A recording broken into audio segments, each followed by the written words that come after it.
listen at them Broken Bow fans.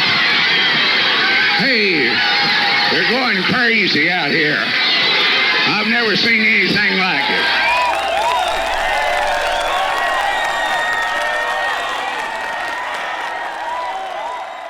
Hey, welcome back. Another edition of the Southeast Beast on the air for you. Skip Copeland alongside Chris Chandler as we take a look at the District 4A4 schedule upcoming for the Broken Bow Savages.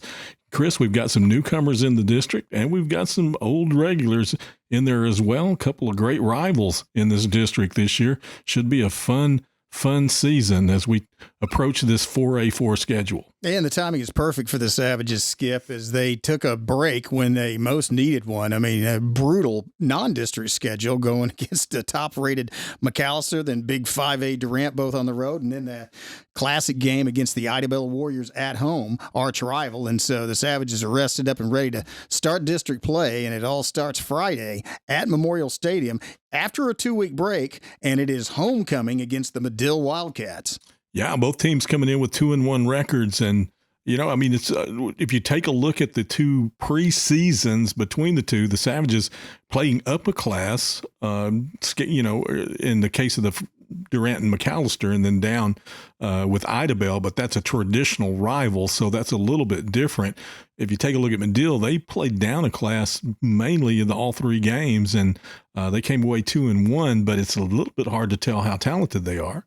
Yeah, and that's one way to look at it, but Broken Bow is accustomed to playing up a class. At one point, we were the smallest team in Class 4A when it only went to 5A. We went to the state championship that year. Broken Bow, of course, used to traveling in Oklahoma. Down here in the corner, we take long road trips. And I guess one way to look at it is we played two 5A teams and a 2A team. Idabel in 2A this year. So 5 and 5 and 2 adds up to 12. Divided by 3 games, it winds up 4. So we're playing, I guess you could say, the average is a 4A team. Okay. All right. We played a 4A schedule then. I get it. 4A. The A stands for average. Yeah. Well, we've got some old faithful back in this district. As I said before, we've got the Poto Pirates back and the Salsa Black Diamonds, traditional 4A4 schools, and really the Southeast Oklahoma district. You don't really get out of it if you're Broken Bow. I mean, you're not. What other direction are they going to send you, right? Because you're down in the southeast corner of the state. But Poto and Sallisaw are always kind of in this district. And then if you go back to the 1980s, these two newcomers, Madill and Ada, both were district foes for the Broken Bow Savages at 2 different times. But both of them we were in the district with back in the 80s and formed a pretty good rivalry with Ada, I'd have to say. Yeah, and we were very even in that rivalry. You know, defeated them here, they defeated us there, and then vice versa. I know we also faced the Cougars in the state championship game back in 1988, and they defeated that team that went on the next year to go roll 15-0 and win the last state championship for Broken Bow in '89. So the Cougars, a familiar opponent of Broken Bow, and they're going to play them the final game of the season. Looking over the season after this week, starting with Madill, they're going to be at Fort Gibson. And the Tigers are actually 0-3, but their losses are to Oologah, Berry Hill, and Glenpool. So some big football schools there. Tigers, a little bit of an unknown, so we'll have to see how they do in district play before we can really evaluate them. Well, those were big losses too, though. So and based on what the Tigers had last year, and then how they performed in these 3 games, I'm going to put them in the bottom half of the district. Yeah, and I would definitely put them. It's an 8-team district, and so you have to look at the top half, and it's the usual suspects in the top half of 4A. That 4A4, that's going to be the upper echelon with Poto, Hilldale, and Broken Bow. They're all ranked in the top 10. Usually Fort Gibson's up there, but I'd have to, you say Ada's probably going to be ahead of them this year, and we don't play them to the end of the season. We'll see Fort Gibson after this week, and then we go. Don't go to Sallisaw. Sallisaw actually comes here. The Black Diamonds down. They're 0-3 this year. They will come here on the 6th of October, which is a Thursday game. We don't know a lot about the Black Diamonds other than they've been down over the years, but they do play Ada this week, so we'll get a little better idea of how they'll fare in District 4A4. Well, they lost to Stigler and they lost to Muldrow. So, losing to Stigler, not necessarily telling you too much about them because Stigler can be very good.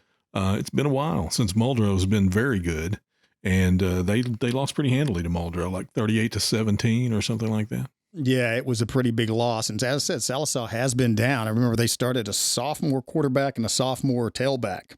Yeah. And actually, I believe the sophomore quarterback was a returning star. He started as a freshman, so maybe a smaller pool, or maybe just don't have the kids out for football, or maybe just a down year. Following that Thursday game against Sallisaw, what we hope is for the district championship early, or at least the lead in District 4A4, Poto. The Poto Pirates, the number 4 ranked Poto Pirates, come to Broken Bow on the 13th of October. They're 2-1 currently. Their only loss was by 4 points to a ranked Metro Christian team. Yeah, they're the top of the heap. I mean, who are you kidding, right? They're the most recent state champion in our district. We've got, of course, the Savages have 4 state championships. The Ada Cougars have 19 state championships. The Sallisaw Black Diamonds have 2. And the Poto Pirates have 1, but they have the most recent one, and they really kind of have the bragging rights here because they took home the gold trophy in 2019, Greg Werner's first championship, and they're real strong. They probably have the top athlete in the eastern side of the state over here in the Collins kid at running back, and he's a dandy. You've seen him. Yeah, I mean, he's special. He's a special player, and the thing is that arguably they'll have to face him on the 13th, and then luckily Broken Bow, between that Thursday game against Poto, the next one is not until 8 days later. They get an extra day of rest because of the Thursday game, because Broken Bow has to go to Hilldale. The Hornets are currently ranked number 9 in Class 4A. They're 2-1, but they're 27-10 loss was to 5A number 13 Claremore, and the Claremore Zebras, they're a good team. The Hornets are returning senior running back Eric Virgil. The kid's amazing. He averages 11.5 yards per carry and 220 yards per game thus far in this season, and he torched Broken Bow last year for a couple of long ones. Well, I'm not going to disprove anybody. My opinion is no stronger at this point in the season than those sports writers who took that poll that placed Hilldale number 9, but they haven't beaten anyone, to be honest. They played Edison Prep, they played Nathan Hale, and they beat both of those teams handily, scored, at will on both of them, but most teams would. Broken Bow's junior varsity would win both of those games against those two opponents. So I don't know how much we know about Hilldale, but I'm going to stipulate as well that they're in the top half of the district. I think they're playing for playoff positioning rather than whether or not they're playing to get in.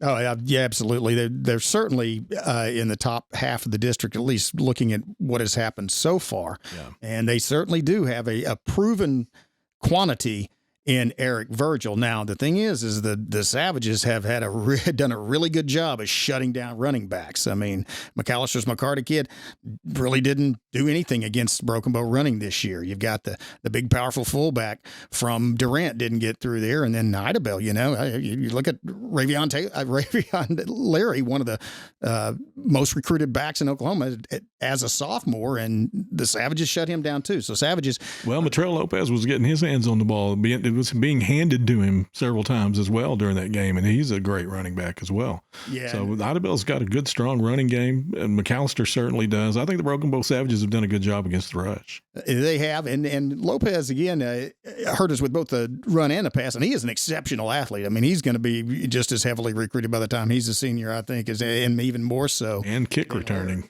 As I recall. Yeah. He could take it to the house, but that's one of the things that by the time we get to the middle of that season, middle of that district play, we'll know a lot more about Hilldale. Well, that's an interesting 2-game stretch right there that you just described.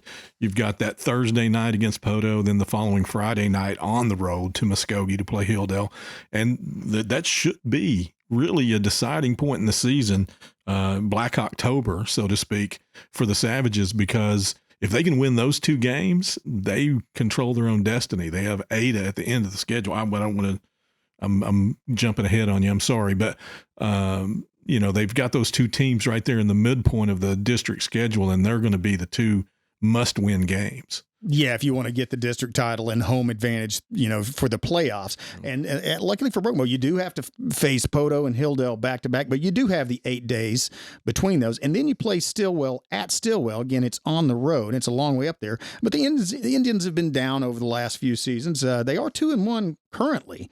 Their only loss was last week to undefeated Stigler, but they're still Stigler, and we mentioned earlier, Stigler beat Sallisaw as well as a comparable score. In fact, Stigler and Sallisaw, Stigler 31-6, Stigler and Stillwell 55-14. So, both of them weren't in distance within the second half. I mean, they weren't even competitive in the second half. So, Stigler's pretty good, but who knows what Sallisaw and Stillwell are bringing. Yeah, and that's again to be determined later in the season. But Bromo does have to go to their place. It is not, however, the last game of the regular season, and that's good because Stillwell certainly not as strong a team, at least doesn't look like now, as Podo, Hilldale, or Ada, and so they placed Stillwell in the week between playing Hilldale and then the last regular season game here on senior night in Broken Bow against the Ada Cougars. They're 2-1. They're ranked like number 13. I know it only goes to 10, but they also got votes, which would place them at 13th in 4A. They're an unknown thus far, though, in 4A. They're 2-1 against 5A teams. Their only loss was to McAllister, but they lost 34-0 on a team that Broken Bow scored 24 points on. Yeah, it's interesting. Of course, McAllister's a rival team for them, but then Ardmore is too. So, you look at Ada in that non-conference schedule. We had two common opponents, Durant and McAllister. They played those same two teams and, fared exactly the same that we did, 1-1. Our offense performed better against McAllister actually than theirs did.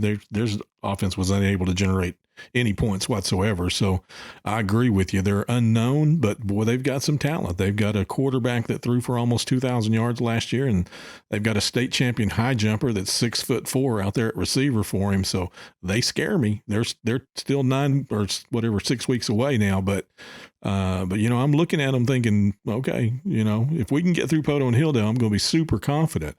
But they're still the Cougars. They're still tough to beat. Yeah, and they're coming here for the final regular season game. And then, like I said, it is senior night, and often you see seniors, it's going to be their last guaranteed, certainly their last home game in the regular season. Well, they have all that tradition. I mentioned those 19 state championships, and again, we said Podo has the most recent state championship, but Ada actually has the next recent appearance in the state title game. I think that was in 2017, I believe, against Heritage Hall. So they're still playing deep into the playoffs, and especially when they're in Class 4A. Yeah, and that's a look ahead into that crystal ball, as you will, looking forward to the district season. But it all starts Friday against Madill. It absolutely does. The Madill Wildcats here, as you mentioned, it's homecoming coming in this weekend. Madill 2-1 on the season, the same record as the Broken Bow Savages. But those three opponents were Kingston, Lone Grove, and Dixon. Whereas Broken Bow's one loss is to a top-rated team in Class 5A, the McAllister Buffaloes. The Madill Wildcats lost to Lone Grove 17-21, a team that's I believe in 3A. So they beat up on Kingston and Dixon. Absolutely, they did. But I'll use the same reference I did earlier. Most of this team's districts, JV teams, would be competitive against those Kingston and Dixon teams. So, looking at the Wildcats on film, they do some things really, really well, especially against those lesser opponents. They really do throw the ball well. Yeah, and that's one of the things you look at. You mentioned that game against Lone Grove, and that was their only loss. And Madill was stopped on a 4th and 2 from the 11-yard line, and had they scored, it would have likely given them a win. But they haven't played a team like Broken Bow, and they haven't seen anything like the Savages' team speed. And there is nobody that watches football in Oklahoma that is going to say, well, Lone Grove and McAllister are comparable. I mean, No. The Buffs would, wipe the floor with those guys. So looking at the Savages matchup against Madill, they do have, as you mentioned, some great athletes and some really good football players, but Broken Bow is going to have to match up against those guys, and I think we do. I think we do too. It's going to be interesting how well those five in the middle play on defense for us. I think those, the nose guard and the two tackles and then those two inside backers are going to be tested. this team is not going to try to run laterally, especially against Broken Bow. So they're going to try to do some things up front to open some creases and try to let their running backs run straight ahead. And I think the Savages are up to that challenge. I think those middle linebackers will step up and make a lot of tackles Friday night. That's going to be the key. And I think actually the defensive linemen are going to have a big night too. Offensively, the Wildcats, they put up 110 points in 3 games, including 24 points in the first half at Kingston and 40 in the first half at Dixon. But that's not Broken Bow. And the quarterback, his name's Ty Rushing, and he can throw, but is ironically, given his name, weaker as a runner. If they're going to run, they're going to bring in a sophomore quarterback named Eli Vinson for short yardage and obvious running situation. But I just don't think they can move the ball against Broken Bow if we play the way we have in the last 3 games. Well, he can throw, but he likes to throw it up long and let his receiver run to it. Against, again, not to disparage these teams, but Kingston and Dixon, that's who he's doing that against. And, it's not going to be quite so easy in this district schedule. In fact, it's going to be a lot more difficult. Who am I kidding? It's going to be a lot more difficult for them to connect in that way. And what I didn't see, I watched all 3 films. What I didn't see was a strategic passing game where they're running these timing routes and quick routes to move chains and getting in front of defenders. I didn't see a lot of precision in that game from them. And if they do have that, then, they're going to give some teams problems. But if what they like to do is stretch the field, they're going to have to find a different game plan in this district. Yeah, they have. The preferred targets are, one of them's a wide outs. Number 2, its name's Steven Cisco, and he is a legit deep threat. He's got good hands. He's got some big playability, but they are accustomed to throwing the ball up and having him go get it. And Broken going to have, I believe Kyron Whitfield's going to be back this week. And that kind of passing game that you described results in a lot of INTs for Mr. Whitfield.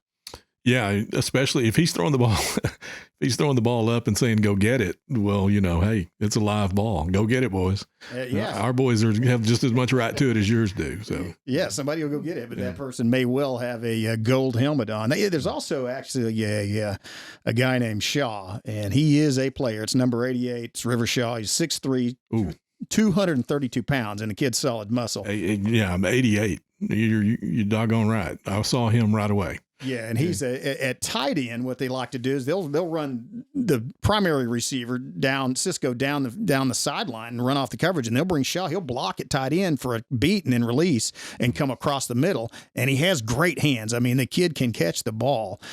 He's made some circus catches in a couple of games I watched, and so they'll throw it to him. Yeah. And so one of the challenges for Broken Bow is going to be don't let him off the line. I mean, if he's going to block you and you're a defensive end or linebacker, and if he makes contact with you, just knock him down. He's not a receiver in the box, so knock him on his, and that will prevent that short passing game when they run it off. Yeah, no, he's one of those big targets that you see right away. And then I think the Savages certainly, this coaching staff's, a lot smarter at this game than I am. I'm certain they saw the same things I did on film, and, are probably one of our outside backers, a strong side on the outside, and our strong safety we're going to be doing a lot of tag teaming on that big number 88 because, he's a guy that can move the chains for you. I talked about him not having that perimeter game, but they do have something down the middle. You're right. And, that's all a question of does that quarterback have that long to stand back there and throw the football? Because you described it perfectly. It's play action. The kid's blocking up front, and then he's releasing and trying to find the middle of the field. Against Dixon, you can stand back there and wait on him. Against Broken Bow, against Hilldale, against Poto, against Ada, not going to be able to have that kind of time. So we'll see if that develops on Friday. Yeah, and it is mostly a straight drop back passing with the max protect pack. They keep 2 running backs. He's in a pro set, but it's the quarterback in the shotgun with the 2 backs on each side. And those backs don't go out in the flat. They stay there and block. So essentially he has 7 guys that are protecting him when he's in the pocket to give him time to throw. I just don't think those 7 guys can stop our 7 guys or even our 5 guys. I don't think that they haven't seen a defense like Broken Bow with the team speed we have, and they haven't seen power rushers like Broken Bow has. So that's going to be the main matchup of the evening, is going to be the Broken Bow defensive line and linebackers. If they have 7 blocking, you're going to see some blitzes and some linebackers on, options going down and going after the quarterback. And if they can get 2 tie rushing before he has time to throw, it's going to be a long night for Madill. If they don't, it may be a little bit of a problem for Broken Bow. Yeah, I mean, we'll see how much pressure we can get just from the front 3. That'll be an interesting tell right away in the game. Is when he drops back, as our front 3, are they in his face? And if they are, it's going to be a long night for him, because once we start dialing in the blitz and bringing those 2 backers, he's going to have to get rid of the ball really, really quickly. And things can go either way. We saw Idabel establish the ground game and be able then to go to play action. If Madill can do that, then, they will have similar success to what the Warriors did. But they're going to have to be able to do one or the other. They're either going to have to establish the ground game, or they're going to have that quick perimeter game to be able to keep the chains moving for them. And I just don't see them running. I don't see them establishing that ground game. They're rely more on misdirection than power. They do not have a power package, despite their big tight end and pretty big receivers. They don't have power runners. They don't have linemen that knock these giant holes and blow you off the line. They have guys that surround the quarterback, like, circling the wagons and kind of protect him while he throws. And I don't think they can move the ball on the ground against Broken Bow. Yeah, and Broken Bow, one of the things we talked about, Broken Bow's, defense and what we're going to have to do against Madill's offense. Offensively, the Savages, I think we can move the ball against these guys. They've looked good on film, and you mentioned you watched those, but they were playing like 8 in the box versus Dixon, who had the quarterback. Dixon had 1 split receiver. You can't do that against Broken Bow. Brumley and the Savage receiving core will torch you if you try that. Their linebackers have size and strength, but they do not look mobile laterally. They can't go side to side. They can't go to the perimeter, and they don't look really fast reacting. So if Camden Rogers can get just some small creases and run past that second level, he can have a huge night against this team. There's no doubt in my mind that team speed is a clear and distinct advantage for the Savages this Friday. Yeah, and that said, the number 88, that River Shaw, is a player, and Lone Grove double teamed him all night, and he blew through those Lone Grove linemen like a high school kid playing 8th graders. And this is the team that actually beat him. He plays a stand-up end, but he also will get down in a stance as a 3 technique, or has in the past. Yeah, well, I mean, if you're Madill's coach, you have to take a look at District 4A4. They're moving up into this class and into this district, and they have to see this the same way we do, which is, you got Poto, you got Hilldale, you got Ada, you got Broken Bow. Well, that's 4. You got to beat one of them. I mean, if you have any chance whatsoever of making the playoffs, you're going to have to win against one of those teams, and it starts this weekend. So, boy, talk about putting a bullseye on the Broken Bow Savages. Draw that target, coach, because you got to beat somebody. And, if you think you're competitive, you got to be competitive. You got to come with the attitude that you're going to win the game, and I expect the Wildcats will show up ready to fight. And there's also that added advantage. It is homecoming for Broken Bow, and I don't know that provides. They do it before the game. It's not really that big a distraction to football players, but it can be a big motivator for a visiting team. Like, hey, man, we're the underdogs. We're just up in this class. This team's ranked, but this is their homecoming. Let's go show them what we can do. So that's probably kind of the motivation, and that's what's in the minds of the Wildcats. Well, I'm looking forward to it. 7:30 kickoff Friday night. Madill Wildcats in town against the Broken Bow Savages. Both teams 2-1 on the season, and it's the district opener. 4A4, the title is on the line. Can the Savages move through this district schedule and win another district championship on their way to a great playoff run? It starts Friday. Let's see what happens. So once again, we want to thank you for joining us here on the Southeast Beast. We'll have a recap of this game against Madill next week, along with the preview of our next opponent, the Fort Gibson Tigers. So be sure and tune in each week as we follow the Broken Bow Savages through the 2022 high school football season. Until next time, I'm Skip Copeland. And I'm Chris Chandler. Remember, once a Savage, always a Savage.